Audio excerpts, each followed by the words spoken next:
د ده متقي څوکي چې سترګې غټې غټې تورې کړي او بډې والي تسبیح لاس کی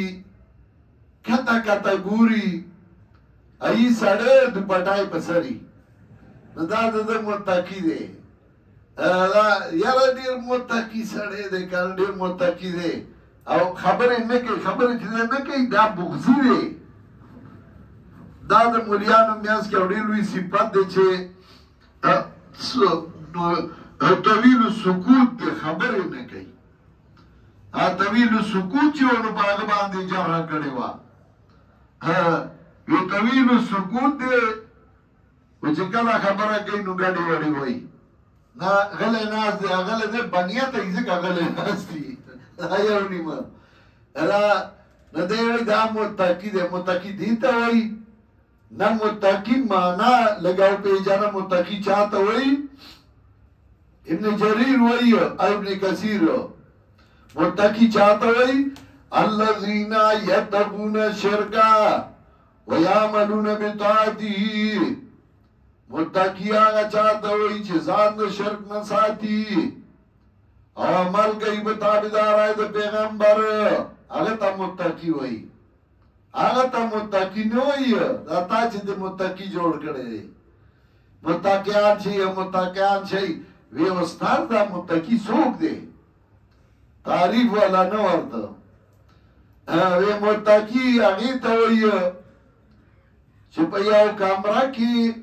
ماسخوتن هغه بند کی او ورسره پیغله ښایسته جنۍ دې بند کړي او تر سهاره ورله دې ګوتې ورنډي وي دې ته وایي متقي هغه ته ښه موږ ورته اجړا وایو یا خو د ده هغه اجړا متقي هر طرف به ګرځي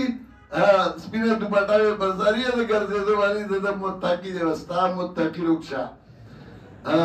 هدی للمتقین متقیان هغه ته وایي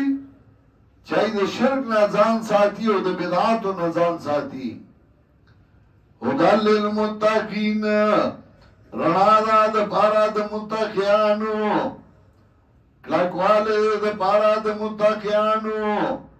اوس متقی چاته وایي دا هغه پنځه صفتونه یو صفت الذین یؤمنون بالغیب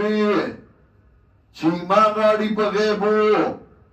غیب څه ته وایي غیب هغې ته وایي چې د سترګو نه د حواسو نه پناه یې موږ ورته پټ وایو غیب ورته وایو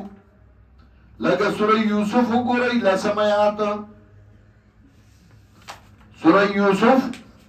آیت نمبر 10 لسم آیات سورہ یوسف آیت نمبر 10 لسم آیات قال قائل منهم لا تقتلوا یوسفا ویونکی دینا موجن یوسف وارقو فی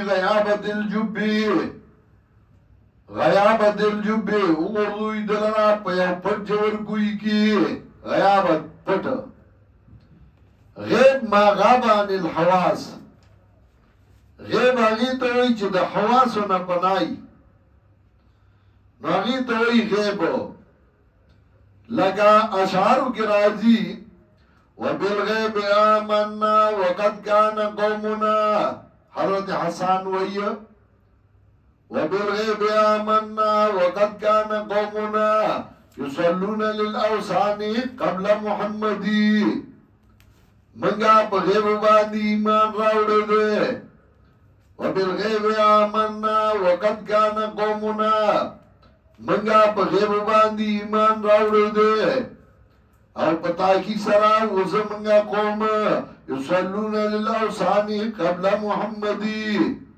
چاہی بد درگاہونو عبادت کو دا محمد صلی اللہ علیہ وسلم نمخ کے غیب ما غاب عن الحواس کلا کلا د مفسرین د اختلاف سبب دای چې لفظی داغي ګڼ مصداقاتی یو مفسر یو مصداق راوالی بل مفسر بل مصداق راوالی بل راوالی نو دی وی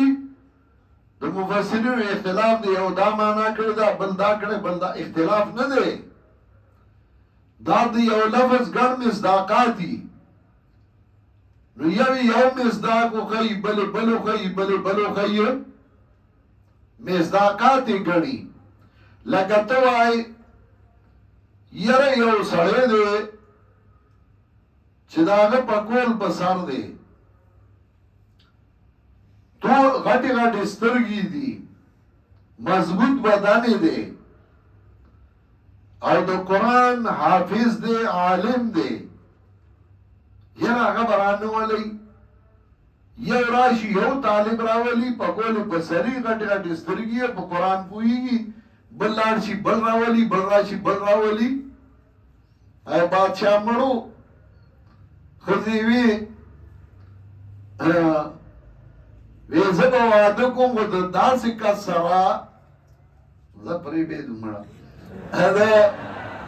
نو مصداق کله کله د یو شي ډېري نو مصداقات یو مصداق ذکر کی بل مصداق ذکر کی صفتونه وي طالب خبر شلاړو یو موضوع په صفاتو باندې زیما صفتونه بیا وایو چاته نو بیا موضوع په صفاتو زیما نو کله صفاتونه دا مصداقات هغه غني د غیب مصداقات غنو الله مونږه نه دی لیدلې نو ایمان پر اړول دي ملائک مونږه نه دی لیدلې ایمان پر اړول دي عذاب قبر مونږه نه دی لیدلې ایمان پر اړول دي